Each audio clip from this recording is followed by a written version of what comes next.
It's great to have you back on the morning show here on the Rise News. Joining us now to review some of the headlines of today's newspapers from around the world is the Rise News analyst, Emmanuel Efeni. Good morning, Emmanuel. Good morning, Adesuwa, Robin, and Tuju. Morning. Yes. Let's start straight away with these day newspapers. As federal government closes case on Onge to make no case submission, account officers' testimonies show CJN does not have speculated fat balances. Says he took $500,000 bank loan as only $56,878 in domiciliary account. Yes, the Odonge case winding up. According to this day report, and I think we'll read it. I hope the chairman of the CCT will not take offense because he wants to tell us how to cast our headlines, but we will not accept that. Let's just read a few lines from this day report. It said the trial of the Chief Justice appears to be reaching an anticlimax with key prosecution witnesses' testimony contradicting claims that the embattled #1 judicial officer might have corruptly amassed wealth way out of his income. That is the media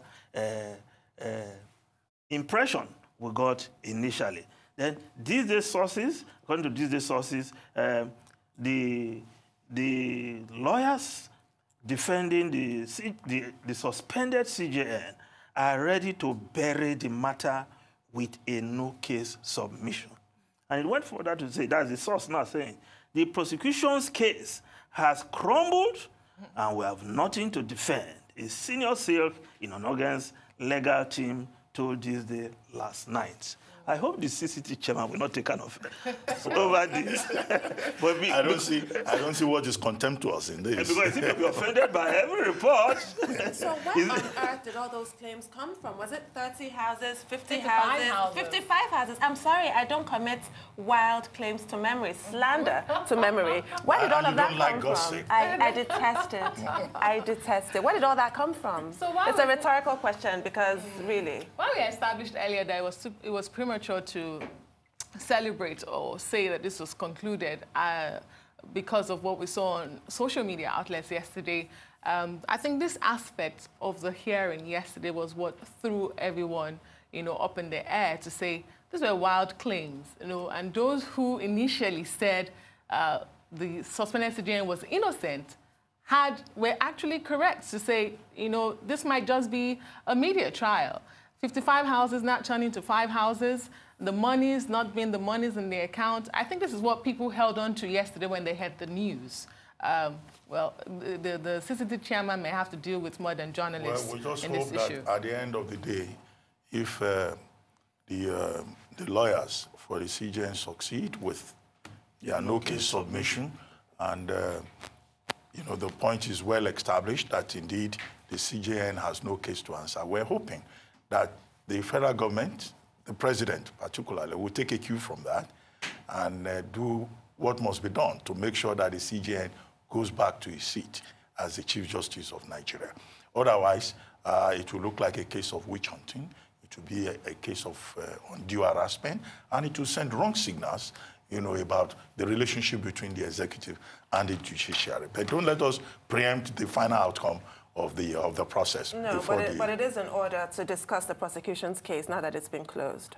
Yeah, well, but of course, they will still come up with a no-case submission, right? That has not been heard. Has it been heard? No, that's the defendants. Okay. The prosecution's case has been closed. Has been closed. Yes. So we can comment on their case because it's closed it. Okay, Daily Sun newspaper, the same lead story, CCT trial, federal government closes case against Onogen. CJN to file no case submission. So I think we just move to the next newspaper, The Guardian newspaper, Nigeria's The Guardian newspaper. U.S. cautions stakeholders on peaceful rerun polls. Inspector General of Police deploys AIGs, CPs to ensure security in states. INEC vacate court orders on Bauchi Adamawa polls. Releases timeline for conclusion of Rivers State's exercise. Now, the U.S., they've come out to caution ahead of tomorrow's supplementary elections that all stakeholders need to ensure that there is peace, there's no violence, and including the stakeholder, including the umpire, that they should ensure that because they are also taking a look at what transpired earlier. That is, even as it expressed disappointment, as the U.S. now, over cases of violence, interference by security forces, intimidation, and vote buying during the presidential and governorship election. That's the U.S. position on the last two elections, the presidential and National Assembly, the governorship and the state houses of assembly elections, that there was indeed violence, security agency interference, and all that. I think it's a subtle reminder to all the stakeholders and the gladiators that the international community is truly watching. It's not just about observers coming here. Whatever signal we send out has implications for the level of respect that we get from other countries. But the biggest fear, of course, is the threat of violence. Before the elections, there was this talk about flashpoints, volatile states, and all of that. But now we have seen that, tomorrow's elections in 17 states may even be more volatile than anyone had predicted. If you look at the level of desperation in places like Bauchi, like Kano, and some other parts of the country, there's every reason to sound a note of warning and caution.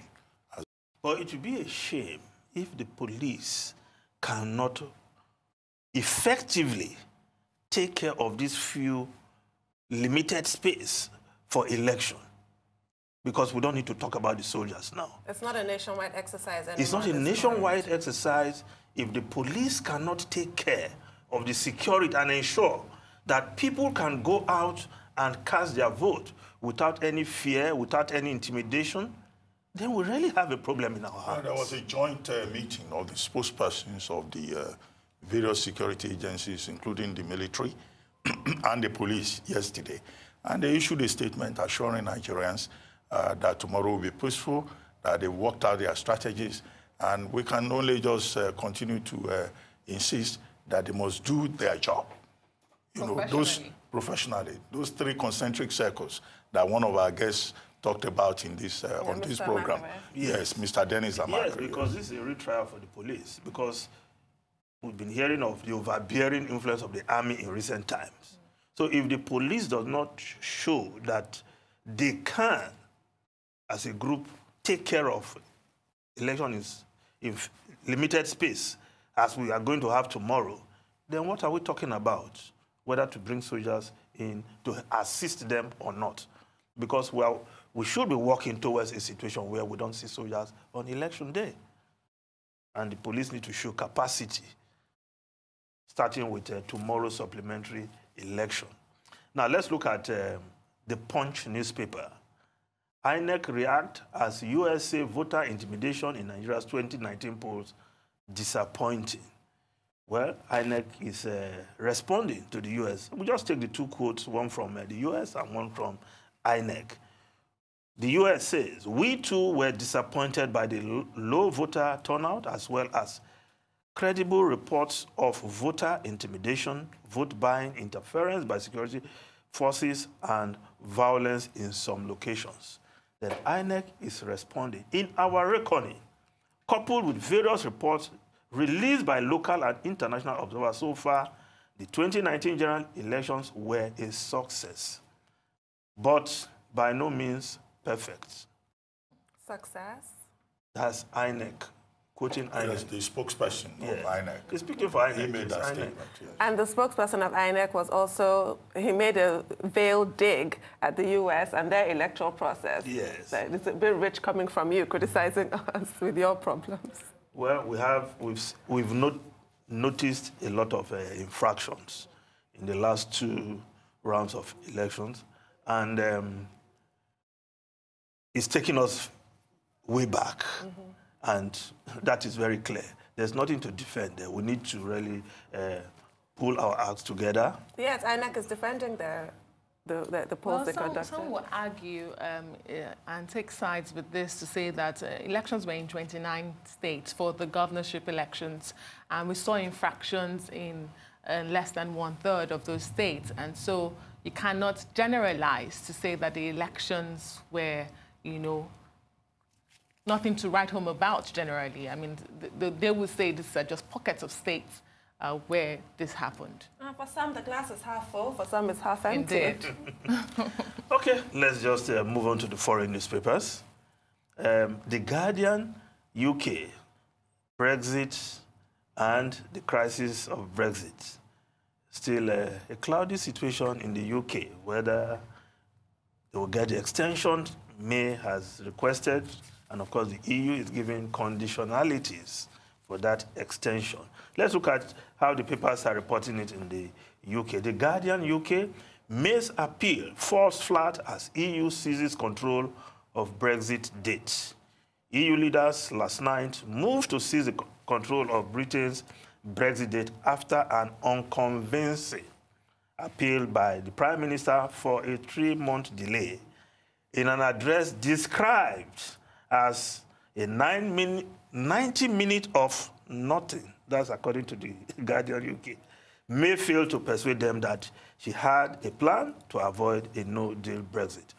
If she cannot pass her deal through Parliament next week, then the likelihood of that date extension holding is very bleak. No, if she doesn't get the support of Parliament, then they will have the United Kingdom will have to leave by May 22. 22. Yes. Before the European elections. Yes. No. If it gets the support, if she gets the support of Parliament, yes, then they will be given an extension till May 22. Yes. If she doesn't get the support of Parliament, then what will happen is that Brexit. Yes. No deal. But the EU Brexit. want them out before the European elections quite deliberately. They don't need the UK muddying the waters, and that's on 23rd of May. So there's a time crunch here. So they have to leave by 22. Yes. No, but there's still an opening. They could still get some kind of extension if the UK is going to take part in the May 23 European Parliament elections. They don't want elections. them to take part in. The EU don't want them. Okay, but if Theresa May brings a different set of proposals to the EU before April 12, they may get that extension and participate in the parliamentary elections and then continue. But the big issue, the big issue is the movement now in the UK for people requesting that Article 50 should be revoked. Yeah. And over 2 million signatures have been collected. Perhaps what the other papers are reporting can lead us to some conclusion. Daily Mail. May calls EU's bluff on no deal. She wants, I am ready to crash out. But 18 ministers threaten to quit. Army set up headquarters in nuclear bunker. Now, according to... it's called Operation Red Foot. Yes. Operation Red Foot. Now, Theresa May is now prepared to take Britain out of EU without a deal. That's the Daily Mail. Ministers warned last night. 3 ministers said they believe that if her deal is rejected by members of Parliament again, she will rather sanction a no-deal Brexit than plunge the country into a limbo of lengthy delay. So she's also ready. Well, she commented, she was asked about the 2 million votes gathered so far to revoke Article 50. And she said, you know, that's a travesty on democracy for those who voted to leave the EU in the first place. And I think if there's one thing that Theresa May hasn't done well is reaching across the aisle to build the structure to help her push for whatever deal she brings to the House. That she has not been able to do properly. And hopefully, you know, she will do that better. We've seen that the margin in the defeat of the deals has reduced from the last time. Perhaps, you know, if she's able to go across the aisle to do more and bring people on board, she might succeed with this deal. But the issue of contention with Corbyn has always been the no-deal Brexit. He wants that taken off the table, and she refuses to take it off the table. That is the main bone of contention there. And so I'm not sure if she can actually build bridges across the aisle. which is probably why her negotiating skills are constantly being called into question. Yes, but that report is saying that perhaps she's also getting ready for a no-deal Brexit. Of course, well, she has made it very clear. The headquarters at the Ministry of Defense she's not going preparing for a no-deal situation. Brexit. Yeah.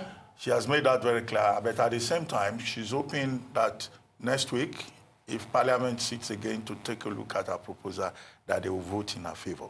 But if that doesn't happen, well, the instructive thing is that, you know, the country is also prepared. And that's the thing about the Operation Red Fort. Yes. They already have about 3,500 troops on standby in the event of a civil unrest.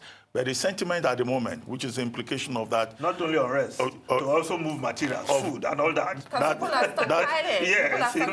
revoke Article 50 movement, you already have about 2 million persons who have signed up to it. And you may find people in Parliament, and there are persons in Parliament already, who are saying that, look, there should be another referendum. Oh, there are a lot of but people they may have to push that. Theresa May out of the way to do that. To get that, yes. The Daily Telegraph. So let's just look at the Daily Telegraph.